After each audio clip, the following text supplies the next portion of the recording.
கிட்ட எப்பவும் எதுலேயும் நம்பர் 1 வர்றதுக்காக என்ன வேணாலும் செய்வேன்.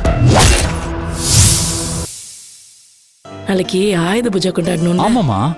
எல்லா ஏற்பாடும் பண்ணியாச்சா? அம்மா எல்லாம் ரெடி பண்ணியாச்சுமா. என்ன மகேஷ் இது? வருஷம் இதை அவன் தானே பண்றான். என்னமோ புதுசா வேற சொல்லி கொடுக்குற. சொல்ற மாதிரி தானே நடந்துக்கிறான். என் பிள்ளையா இருந்த வரைக்கும் எல்லாம் சரியா நடந்துச்சு.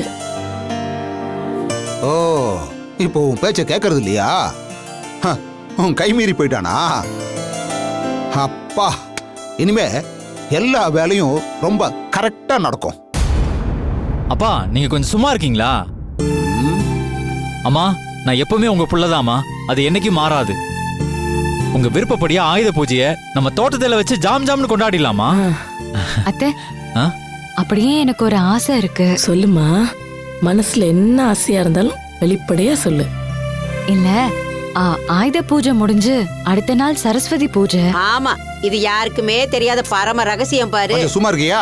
அந்த பொண்ணு ஏதோ சொல்ல வருது, அதுக்குள்ளேயும் குறுக்க பேசிட்டு இருக்க. சரிம்மா பொண்ணு, நீயே சொல்லு. இல்ல அத்தை, இந்த வருஷம் சரஸ்வதி பூஜை கொண்டாடலான்னு.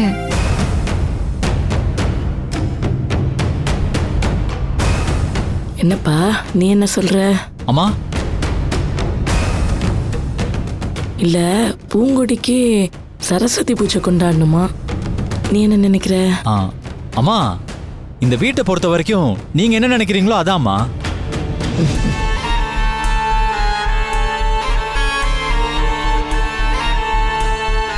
அம்மா நீங்க கும்பிடலானா கும்பிடலாமா, வேணானா விட்டுலாமா? அம்மா என்ன பண்ணணும்னு நீங்க சொல்லுங்கம்மா, பண்ணிடலாம்.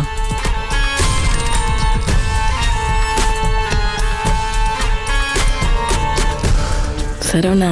அம்மா அப்படி இல்ல சரவணா, நம்ம வீட்ல ஆயுத பூஜை மட்டும் தானேப்பா கொண்டாடுவோம். ஆமாமா.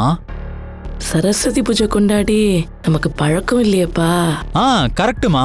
டேய், என்னடா எதுக்கு எடுத்தாலும் இப்படி பூம் பூம் மாடு மாதிரி தலையாட்டிக்கிட்டு இருக்க?